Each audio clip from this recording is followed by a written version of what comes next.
My pumpkin pie with sweetened condensed milk recipe is easy and delicious. Made with just a few other ingredients like canned pumpkin puree and some spices, you can make an amazingly flavorful and super simple version of the iconic fall dessert, perfect for a holiday like Thanksgiving or any day.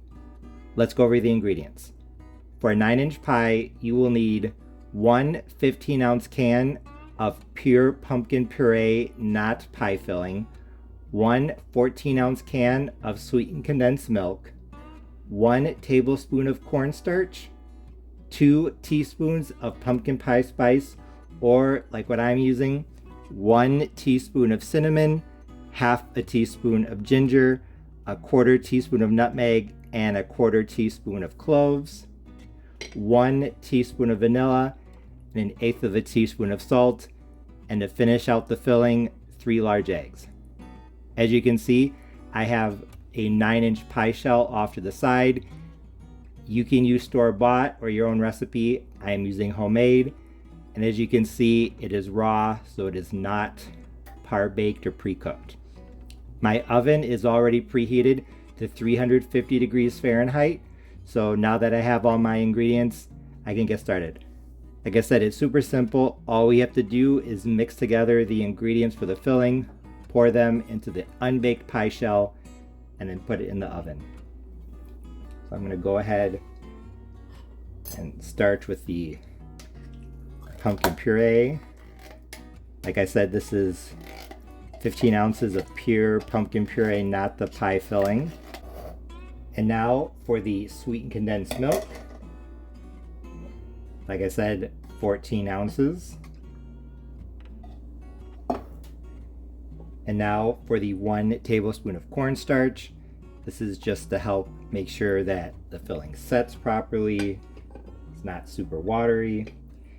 The 2 teaspoons of pumpkin pie spice, or like I said, I'm using 1 teaspoon of cinnamon, half a teaspoon of ginger, 1/4 teaspoon of nutmeg, 1/4 teaspoon of cloves.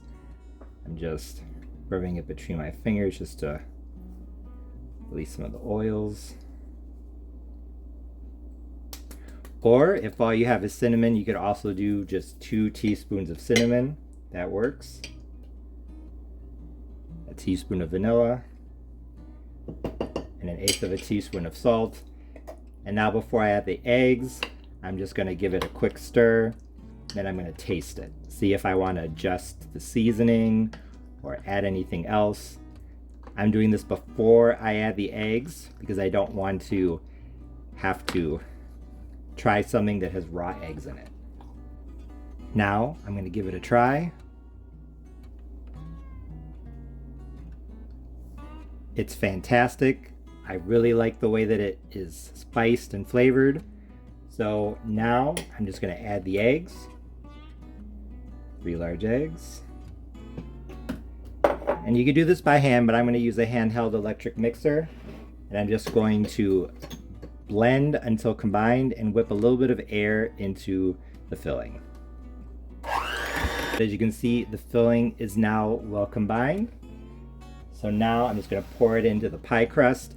As you can see, I did place the pie shell on a pizza pan.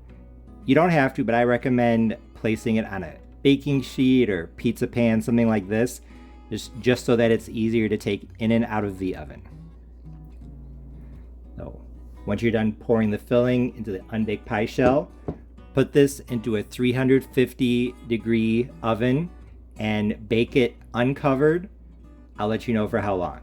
I just pulled my pie out of the oven. It was in at 350 degrees Fahrenheit, uncovered, for 45 minutes. 4-5. It looks and smells fantastic. If you're not sure if your pie is done, all you have to do is jiggle it. The filling should move slightly, but not too much. If it looks like that, you know your pie is done. As you can see, the pie looked amazing. The filling had that characteristic light brown caramel color, and you could see specks of spices throughout it. The crust was perfectly golden brown as well, exactly the image of a cookbook picture perfect pie. I let it cool down for a few hours, and then I gave it a try. And when I cut the first slice and took the first bite, I knew that my pumpkin pie with sweetened condensed milk recipe was a big success because it was absolutely delicious. First, let's talk about the flavor. Even though I used canned pumpkin puree, the pumpkin flavor was still very strong. But it wasn't overwhelming, so it was a perfect background for the classic pumpkin pie spices like cinnamon and nutmeg. Speaking of which, the pie was well spiced without being overwhelming, so it struck a perfect balance between two potential extremes. I thought 2 teaspoons of pumpkin pie spice was just right, but if you like a really well spiced pumpkin pie, 3 teaspoons or a full tablespoon might be what you're looking for. But like I said, I thought this pie was perfectly balanced. It had enough spice to give it that classic fall flavor, but not so much that it was overwhelming. In terms of sweetness, I thought this pie was just right as well. In all honesty, when I tried the raw filling before adding the eggs, I actually thought it was a little bit on the sweet side. But the sweetness subsided after baking, probably because of the addition of the eggs. I ate a few bites plain and a few bites with whipped cream, and I thought that they were both good. And when I added the whipped cream, it wasn't overly sweet. So if you serve this with whipped cream or Cool Whip, you don't have to worry about it being too sweet. My homemade pie crust was perfect as well, slightly buttery without being overly so, and it complemented the pie filling perfectly. Now let's talk about texture. I thought the filling was just right. Now that I'm holding the first slice up to the camera, you can see that it was definitely set. The filling wasn't watery or runny at all. And when I cut the pie, the slice held its shape, so it was definitely firm. But at the same time, it was still soft and fluffy, my knife and fork slicing through it with ease. The crust underneath was also firm but not hard, soft but not soggy, honestly just right. And that was without par baking, remember. So this recipe is super easy. All you have to do is mix the ingredients for the filling, pour them into the raw pie shell, and then bake, and the texture will be perfectly fine. I also wanted to point out that even though it's a fairly small detail, I really like the way that this pie smelled, the cinnamon and cloves being the 2 dominant smells.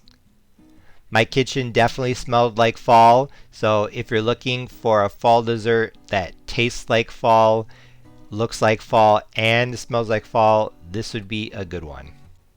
So in short, I was very satisfied with how my old-fashioned pumpkin pie with sweet condensed milk recipe turned out. It looked good, it tasted great, it smelled nice, and the texture was just perfect. But as always, I still wanted to mention a few things. First of all, even though I don't think this pie needs it at all, if you're okay with a slightly sweeter but still not overly sweet pie, I think the addition of a 1/4 cup of brown sugar would be really nice in this because it would add a depth of flavor with a hint of molasses. Brown sugar is a common ingredient in a lot of pumpkin pie recipes as well as other fall desserts, so I think it would work very well in this.